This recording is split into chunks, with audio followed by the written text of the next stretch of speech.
现在中国的军事部署态势是一个外重内轻态势，重点是最新的武器是在3月，在明月，这是针对台湾的。最先进的武器是部署在台湾前线的，其次是南越，再其次是福州，这3个集团军，然后再其次是围绕北京的反渤海的几个集团军，包括满洲。坦克主要是哈尔滨、西宁和张家口的3个集团军，内地的各军包括保定、河南、四川那些驻军，基本上都是打酱油的2线部队，配置是非常陈旧的50年的留下来的武器。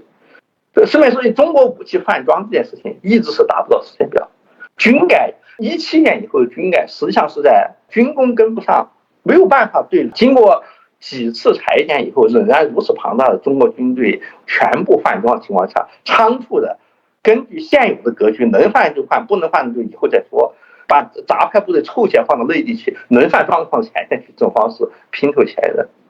然后在5大军区制执行的同时，实行了3个特殊地带，3个特殊地带是北京、新疆和西藏3个特殊地带。这3个特殊地带不由任何一个具体军区管，尽管从地图上讲，新疆、西藏是属于西部军区，北京城是属于北部军区的，但是实际上北京驻军和新疆、西藏驻军是由中央军委直辖，由各军区抽调部队。邓小平在越南战争时就在制度，各军区每个军区抽调一些部队，仍然是本军区的部队，但是要派到越南边境去打越南战争。现在新疆、西藏驻军就是这样，各军区分别派部队去凑起来的。北京是经济重地，是另外说，中央军委直辖，实际上是一个禁卫军型，这是另外说。因此，新疆、西藏驻军仍然是特别多的。在毛泽东时代和邓小平时代，当时的军事形势跟现在是极为不同的。当时中国是一个不缺兵的国家，就像中央情报局在李米将军企图从缅甸反攻滇桂边境时所说的啊，经过我们的评估，我们认为这对朝鲜战争没有什么影响，因为共产中国的兵实在是太多了，李米那点人嘛，牵制几万人。几百万正规军和几千万辅助部队，中国根本不缺这点兵。顺便说句，当时50年代朝鲜战争刚刚开始，蒋介石刚刚逃到台湾的政治，中华人民共和国刚刚成立的政治，中国的炮兵是全世界最多的，11个炮兵纵队。如果只讲数量不讲质量的话，比苏联的炮兵要多，更比美国和西方国家的炮兵要多。苏联和日本留下的炮兵和各种杂牌军全部会编进去。这些东西是中华人民共和国当时的主要本钱，它能够摧毁百越、西藏南部边境的各种长期以来大清国国民党都摧毁不了的独立势力，主要是依靠重炮火力，有重炮火力的少数团队作为支持，然后再派一些当炮灰或者死人、火力不强的辅助部队进去。一方面是有重炮支持，可以在关键性战役中得手；一方面是有不怕死人的大量辅助部队投进去。当时中国生育率是很高的。邓小平时代，中国仍然是兵太多、人太多的局面，不缺兵。对于今天的中国来说，由于军事体制几次调整，由以数量优势弥补质量不足的传统建军策略，被修改为针对台湾，这个肯定是针对台湾，因为别的任何事情都可以讲，唯有打仗的事情不能讲。军队放在哪个方向，这是讲不了的。最先进的武器放在哪里，那么假想敌在哪里？邓小平时代的作战方向是以3北为主要作战方向，东北、西北、华北。很明显，这个假定作战对象是苏联。现在是全部放到3越海防前线，以福建、广东为核心。很明显，中国假想就是台湾。跟台湾作战的话，要有强大的海空军，陆军也必须改变过去建军思想。那么，要养过去那样庞大的军队是做不到的，资源是有限的。不裁军就不可能精兵，结果中国现在的军改，其实胡锦涛时代和习近平时代的军改动作比毛泽东时代和邓小平时代要大得多，但是不知为什么大家都不注意。中国社会主要属于法人的非拉传统，它没有军事知识，没有军事意识，这跟俄罗斯社会截然相反。俄罗斯社会有殖民征服的传统，社会精英，比如像托尔斯泰伯爵这种人，他自己是打过仗的。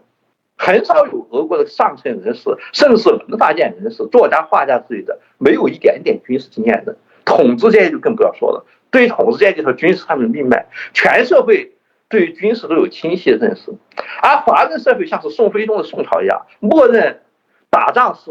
国家的事情，国家拿了我们这么多钱去招一些下等人来当兵，应该把这事情通通替我包下来。仁政就应该这样。邓小平行仁政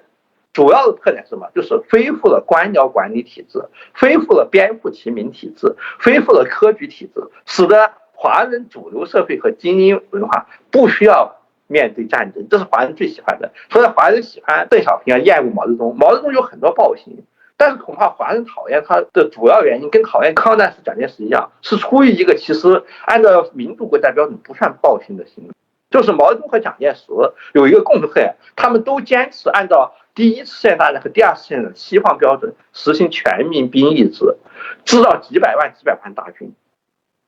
八府士绅痛恨蒋介石，最恨的就是征兵这一点。他们像是大清国和辛亥以后那几年的军阀一样，坚持社会主流不应该受战争影响，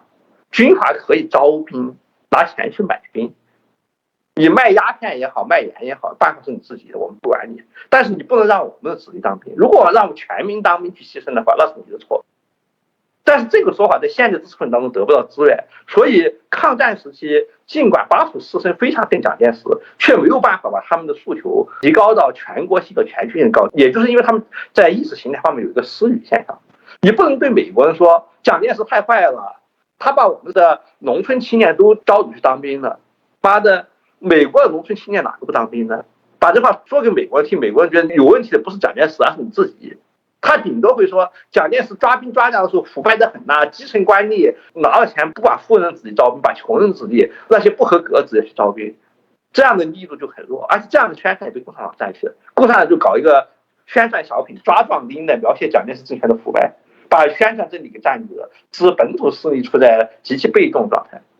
毛泽东时代暴政也很多。但是华人最恨毛泽东，其实就是两点：毛泽东像蒙古人一样不搞科举制度，让挤破脑袋想出头的范进、中产阶级和小资产阶级子弟没有办法出头；二就是毛泽东像蒋介石一样坚持全民兵役，大家都要去当兵，而华人主流社会子弟普遍不愿意当兵，他们恨死了毛泽东。邓小平政变上台，执行让步政策，最主要的是向费拉斯维让步。他做了几件大事：一是恢复农村的边户齐民体制，也就是同时恢复了官僚管理体制；二是恢复高考，而且实行干部年轻化、科学化，就是让大学生当官。这等于是变相恢复科举制度。现在我们可以当官呢，继续去剥削边户齐民，而且不用当兵。现在我们的改革开放新社会的小资产阶级好像一下子回到大宋朝和大明朝的盛世，今后我们不用当兵了，我们子弟只要好好读书就能当上官，去剥削农民，再也不像毛泽东时代那么辛苦了。在这种格局之下，才会有百万大裁军和诸如此类事情。但是这样制造出来的军队，等于是把毛泽东时期苏式军队的训练和作战能力都大大降低了，同时也更加应付不了西方的装备和正在发生的新技术革命。所以90年代以后，中国要跟上西方主导的军事装备的换代是极其困难的，军改是不可避免的。军改搞出一个四不像的结果，主要不是共产党的问题，而是中国社会的非拉性质。中国社会的主流像宋民一样是不高兴从事军队的，但是他们又非常执着，只有打倒了前代王朝才是正统王朝。从共产主义角度来讲，苏联能不能继承俄罗斯帝国的全部领土根本关键啊，列宁是可以让芬兰和爱沙尼亚独立的。关键在于是不是共产主义，而不在于是不是帝国主义。到斯大林时代，苏联渐渐的通过演化适应，像鲸鱼长得跟鲨鱼一样，变得很像俄罗斯帝国，因此他在非要吞并爱沙尼亚不可，恢复沙俄帝国的版图。而中国也根据同样的历史历程，逐步恢复到帝国的原则。帝国原则是什么？只要前朝余孽没有灭亡，新朝就算是合法性就没有占有交。所以苻坚非得搞回归之战不可，只要东晋还在，大家就不会承认前清是合法政权。所以满人非得要攻打台湾不可，否则的话，明朝的移民制是始终不肯实行。只要台湾尚在，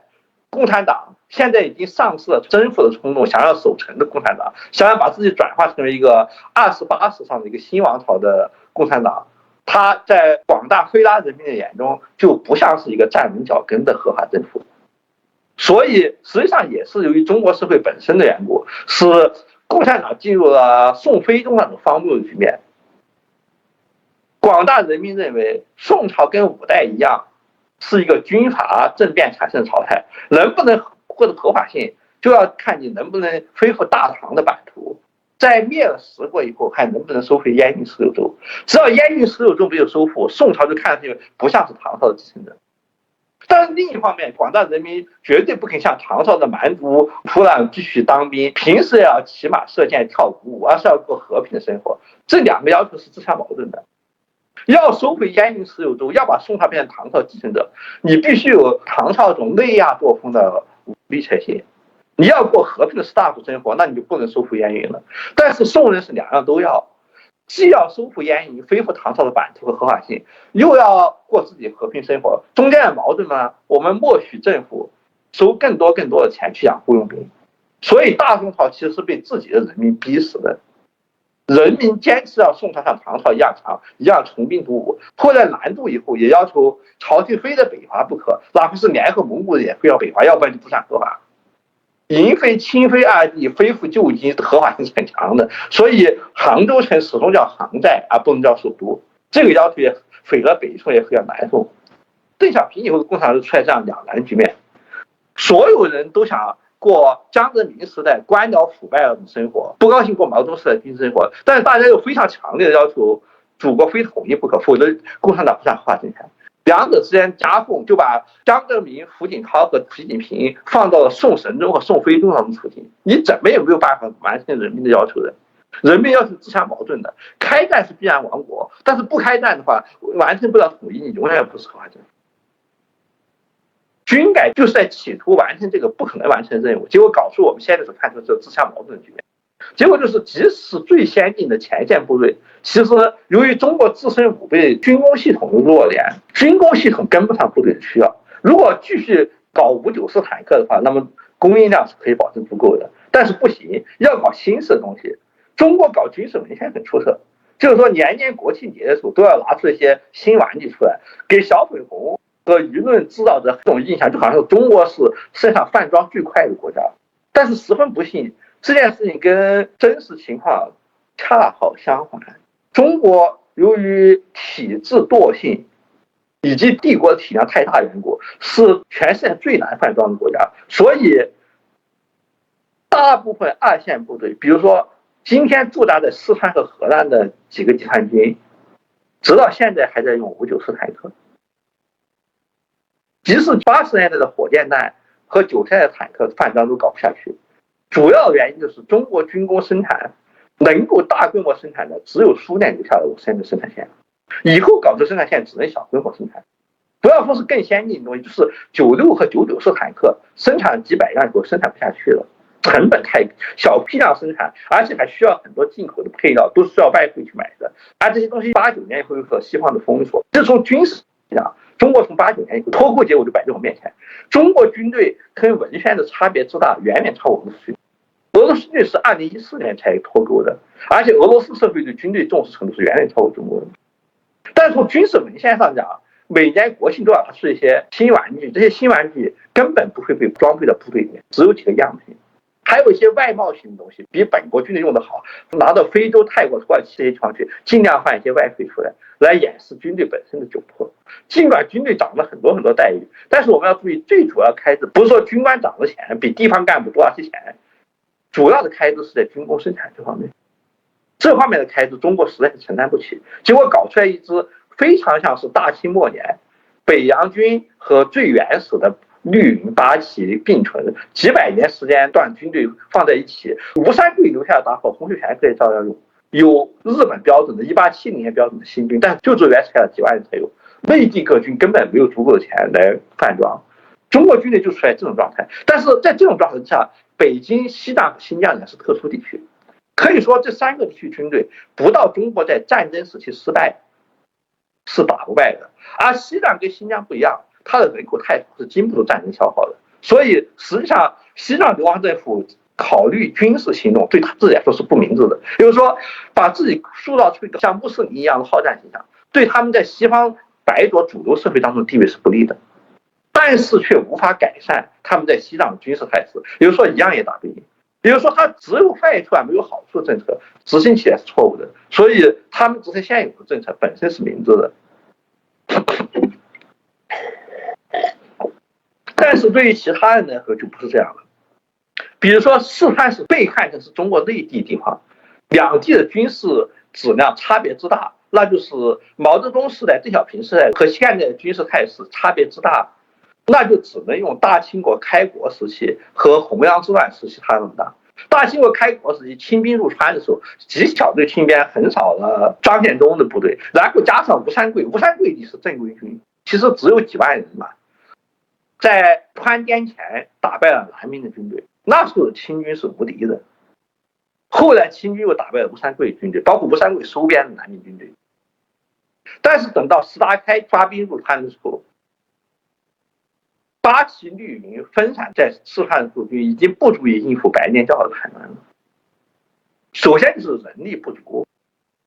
其次是过去八旗兵入关后人力也是不足的，但是有精锐部队，就像是毛泽东在朝鲜是重炮部队一样。湖南、四川的地方部队根本经不住他的重炮，经不住怎么办？投降的投降，收编的收编，征兵的征兵，可以建立大量的辅助部队，像大清开国初年的汉军一样。正常的话是什么样？各地的督府都在嚷嚷，我们这里反清复明闹得很厉害，给我们派几百个真正满兵过来，我们手下几万汉兵不管用。这几百满兵能管用吗？能管用，因为几百满兵一来，几万汉军都乖乖去打仗。没有这几百满兵的话，几万汉军自己都会叛乱，不叛乱的话也不肯打仗。结果正常的军事形势，整个阳江以来这样军事形势基本上是一个省，像荆州将军、福州将军的情况，也就是真的只有几百满兵，几百满兵加上几门炮。广州城可能只有10几门炮。顺便说一句，大清入关战绩最好的时候，军事质量其实已经退化。大清军事质量最好的时候是银井战役和松山战役的时候，那时候大清国的火炮反而是最多的。入关以后火炮反而变少了，但是几门火炮就足够。就像是西班牙人在美洲几百个骑兵可以横扫几万当地人土著部队，几门火炮和几百名满兵可以驾驭几万汉军，由此组成的部队可以镇压几十万反抗军。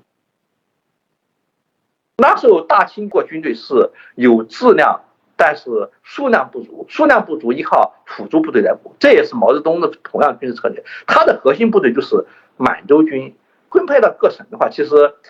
一般的各省能有一个炮兵师就差不多了。但是以此为基础，收编一些本地的部队，再从中原、河南、山东大量的征兵，征一些贫下中农干部过来，派几十万战斗力很弱的贫下中农军队，有几万满洲军打底，这些军队足可以镇压得了以前大清国和蒋介石都一直都镇压不了的，比如说湘西酋长这些人，更不要说四川军阀了。但是现在像精锐的满洲军已经没有了。当年满洲军看作是王牌的火炮和坦克，在现在基本上已经不算什么，而且由于维修方面的困难，军事上的维修是极其花钱的事情。在旧式部队被沦为二线部队以后，很少有人愿意花这钱，所以其实中国军队库存的数万辆坦克和火炮状态比俄罗斯的库存还要糟糕，大多数是不能使用的，大多数是5山的货色，但是账面上还存在。从账面上看，中国是第一陆军强国，但是大部分火炮坦克都是5山的货，而且缺乏维修，基本不能用。炮弹枪弹的话也是这个样子，再加上历来抽兵，内地二线部队最精华的军官要被派到前线去，本地留下来的都是老弱病残半转业人员，所以实际上是内地极度空虚，跟5山的情况是截然相反。所以如果现在用兵的话，最适合用兵的地方是软腹部，从贵州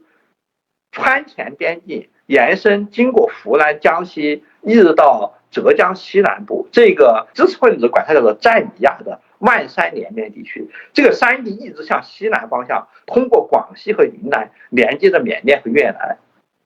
这个东南亚群山地带，它的驻军数量、战兵数量是接近于零。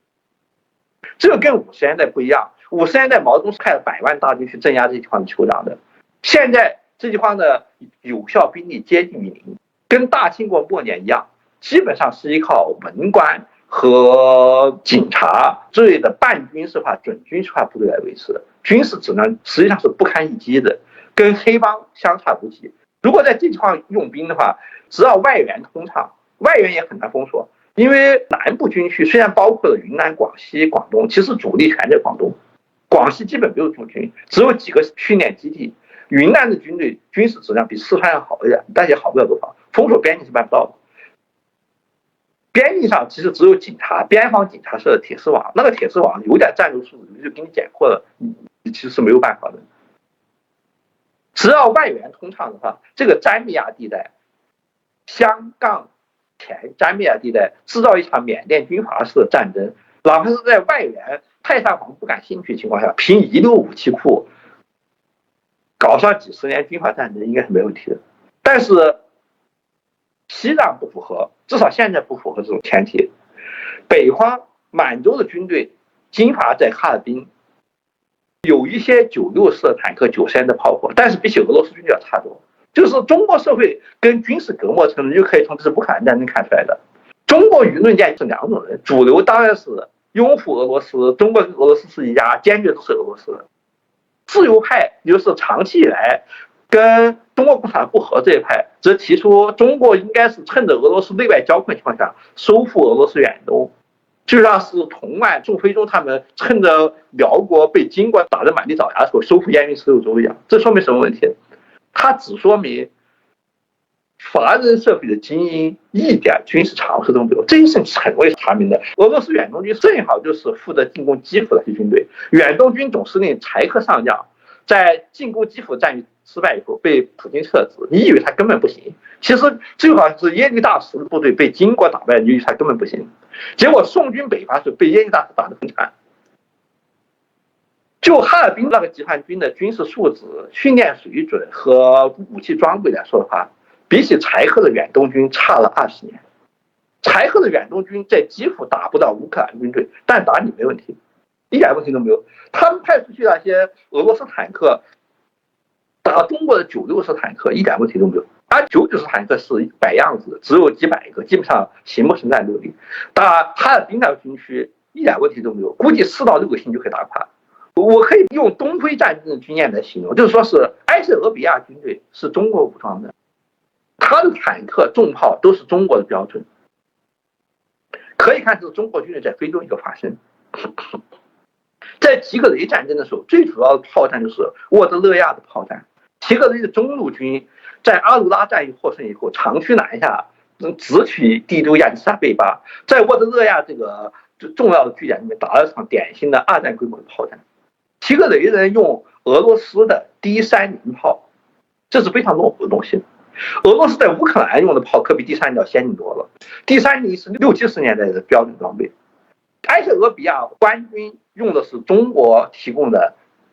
96坦克和90年代火炮。结果在一场炮战中，埃塞俄比亚军队基本全军覆没，帝都门户洞开。中国提供的90年代规模的坦克、火炮和21世纪规模的无人机，埃塞俄比亚的无人机部队也完全中国装配的，不能发挥任何作用。按说的话，中国的新式火炮号称是能够红外探测的，不需要像俄罗斯的旧式D30火炮要像拿破仑的炮兵一样自己计算，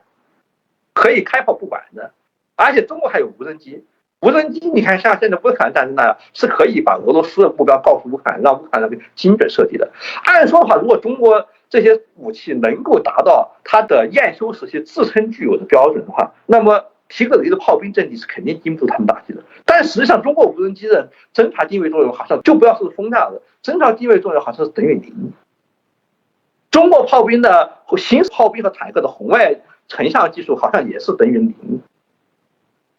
现在又有说法，就是中国的红箭导弹还有红外成像仪种到俄国战场上去，很可能这就是俄国炮兵打不准的根本原因。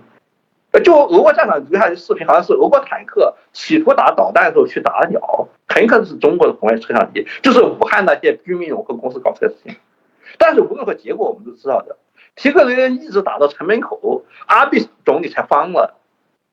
他一直用中国装备，就很明显原因，就中国装备基本上是不要钱的，免费供应的。埃塞俄比亚说老实话也没有多少钱。等到快要亡国的时候，他才实在是没有办法了，毫不犹豫的像蒋介石一样发了一些金圆券、滥发货币，把埃塞俄比亚银行、航空公司都到破产，然后出了钱从土耳其和伊朗买了几10架无人机。结果我们都看到戏剧性的状态，眼看提格雷就要进城了，在不到1个月的时间，战局突然缓解下来了，然后提格雷就宣布，我们是爱好和平的人民，我们现在愿意和平谈判了。除了特别傻逼都知道，愿意和平谈判就是我突然发现我打不进去了。扭转战局的居然仅仅是10几架土耳其无人机和10几架伊朗无人机，中国几百架无人机现在放在那里像摆设一样。中国的90年代装备被俄罗斯的70年代装备打得满地找牙，很好。中国给埃塞俄比亚90年代装备，那可是哈尔滨、张家口和西宁的部队才能够装备一部分的，四川和河南军队根本没有，四川和河南解放军还在用50年代装备呢。中国跟俄罗斯相反，俄罗斯是卖比较差的武器，最好的武器留给自己的军队，卖给印度、中国都是比较差的武器。中国呢，最好的武器卖给非洲军阀，自己军队用比较差的武器。哈尔滨、张家口军队的武备是最好能跟埃塞俄比亚军队一样，最快赶不上埃塞俄比亚军队。而俄罗斯远东军的作战能力，在乌克兰他的装备的作战能力，我们是看出来了，是远在用苏联7线装备提格雷人之上的。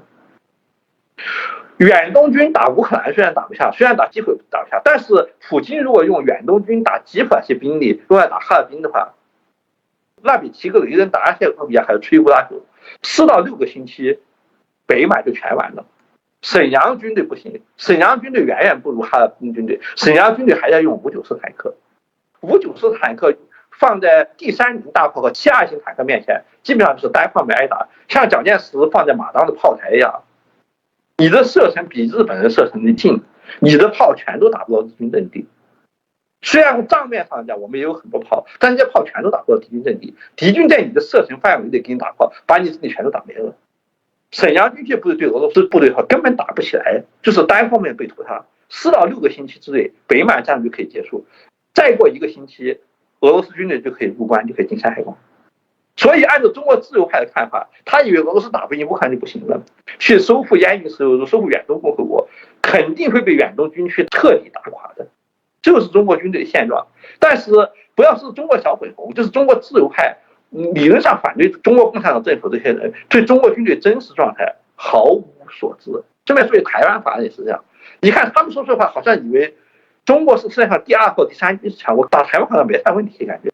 这个跟据我了解的一点军事常识来说，实在是差了10万8千里，不知道他们怎么会得出这种结论的。当然，这样就可以理解为什么宋徽宗认为他打燕云十字都是没问题的。大宋全国几十万大军，辽国只剩下几万残军，被金人打怕了，我还怕你了。但是哪怕俄罗斯解体了，远东共和独立了，远东共和从俄罗斯继承这些军队，打中华人民共和国仍然没有问题的。就像燕云大石那个，只剩下燕云十字的残辽，打庞大的大宋国仍然是没问题的。中国军队基本状态就是这个样子，而哈尔滨军队已经是中国第2流军队，第3流、第4流军队是四川、河南军队，第5流、第6流是湖南、江西、贵州。湖南、江西、贵州根本没有正规军，只有为数极少的几个训练军队，剩下的就只有武警和地方团队。武警不是为了真正野战准备的，而且人数也非常不足，而公安就已经上交了。将在这个地方搞军阀混战是非常合理、极其合理的地方。而满洲这个方面嘛，那就要看在俄罗斯解体以后，比如说满洲的无论是中华人民共和国政权还是中国瓦解以后的割据政权，跟远东共和会发生冲突，很可能会发生冲突。而如果发生冲突了，远东共和国一定可以把他们打垮的。而打垮以后，留安在美国的满洲爱国者才有机会下手。但是香港前的爱国者其实不用等待，以及滇桂的爱国者不用等待，现在就可以用缅甸军阀的方式越过边境去建立游击区，一点困难都没有。因为中华人民共和国已经没有毛泽东那种动员能力了，全社会普遍不愿意当兵，只有最穷困无依的人为了就业才去当兵，所以他动员不出大量的军队来镇压你，这就是基本的军事形势。